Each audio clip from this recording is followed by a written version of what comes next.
booktube. My name is Elizabeth and I read bouquins and books. In my video yesterday, I talked about the Books and Life tag by Steve Donahue, and I realized I never did the tag, so I'm doing it now. Here is the Books and Life tag. The link to the original is of course in the description box below. So, question number 1. On the scale of 1 to 10, 1 being a normal person and 10 being the late Harold Bloom, how much are books and reading a part of your life? I think I would give myself a 5. If I consider my waking hours, I'm not going to consider the time that I spend sleeping because I'm asleep. So for my waking hours, I spend half the day basically at work, working, and my work has nothing to do with books. So that's half the points that go away right there. As for the other half, I give myself full points because at the moment, since the pandemic, my only activity is books. I read books, I watch booktube videos, I make booktube videos, and I read about books and I go book shopping, and basically it's all about books. Before the pandemic, it used to be less. It used to be, I used to play music, I used to go to concerts, I used to go to meet friends. And yeah, I used to do other things, but now I read a lot. So at the moment, I would say it's a 5. Question number 2. Where does your personal library stand right now in relation to the rest of your life? Do you have more books now than you ever have? Fewer? How has your library changed?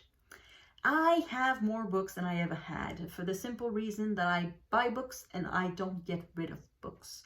I have a very hard time getting rid of things that I paid money for. I see the money go away. It's not so much that I'm greedy or that I'm cheap, but I do see the money go away being wasted.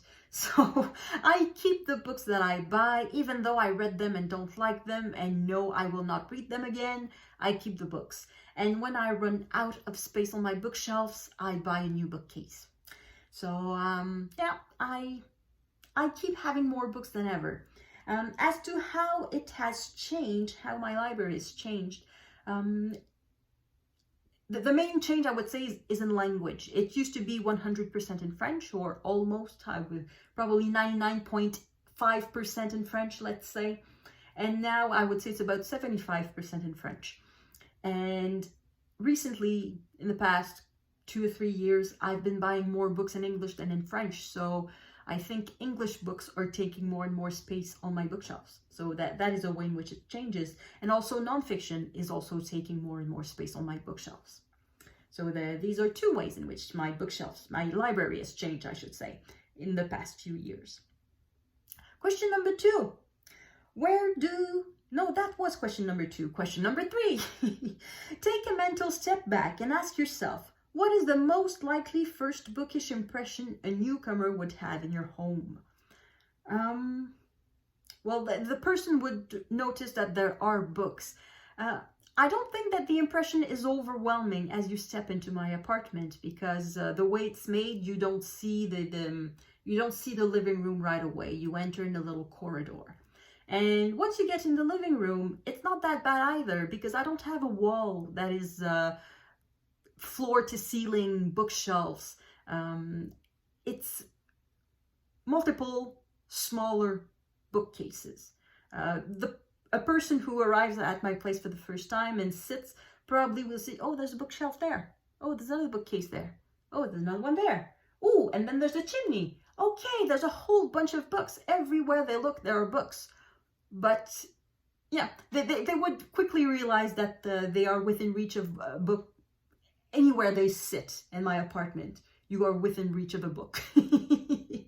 So I guess that's the first impression you get. There are books everywhere. It's not so much that it's full of books, but that they are everywhere. Question number 4. How often, if ever, did you clean or reorganize your bookshelf or your books? Well, when I do dust the books too, but I don't like take them out and dust them. Like, it's just wiping them, I guess. But I don't do anything more than that. Reorganizing, I don't reorganize. When the bookcase is full, I buy another one. And yeah, when I move, I guess that would be that would be the true answer. When I move, I do clean my books and reorganize my books. Other than that, they stay pretty much where they are. Question number 5. On average, how many books do you acquire in a given week? It depends. Are we calculating for the last 3 months approximately? I have been on a book diet and I've been relatively good. I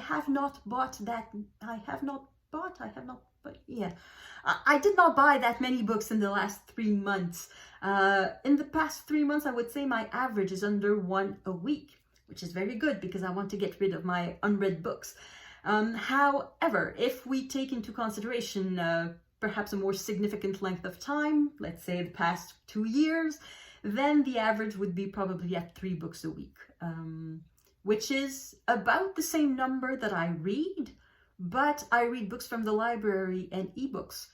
So the number of physical books I buy exceeds the number of physical books I read at the moment. But it's about to become even. I'm striving. I'm making efforts so that the number of books I buy equals the number of books I read. Question number 6. What song is your current earworm? Let me listen. Nothing. I don't have an earworm at the moment. I am not very prone to earworms. It happens once in a while, but I cannot say that I'm very prone to them. Perhaps the reason is that I mainly listen to classical music that has no lyrics on it, so it's harder for it to turn into an earworm, I think. Question number 7. What percentage of your self-control do you retain in a well-stocked bookshop? Once I'm there, I have to say that I tend to be rather under control. I rarely buy more than 2 or 3 books at a time. My main problem is that I cannot refrain from going to the bookstore.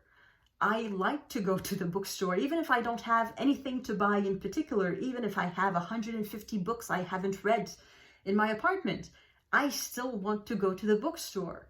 So that is the main problem. The main problem is not going to the bookstore. And I've been to the bookstore a few times recently and have not bought anything. So I just went visiting like if it was a museum. I've been very reasonable lately. So I would say that I do keep most of my self-control when I go to a bookstore. Question number 8. Do you ever feel the need to take a break from books? If so, what form does it take? Short breaks. Yes, often. I don't read... I don't read all day, every day. I do other things, but it's rare that I will go an entire day without reading anything. It rarely happens. It may happen if I want to binge watch some sort of series on Netflix, but it rarely happens to the point that I'm wondering why I am keeping this Netflix subscription, because I really don't use it that much. But once in a while, yeah, I'll take a break of maybe one day, maybe a weekend, yeah.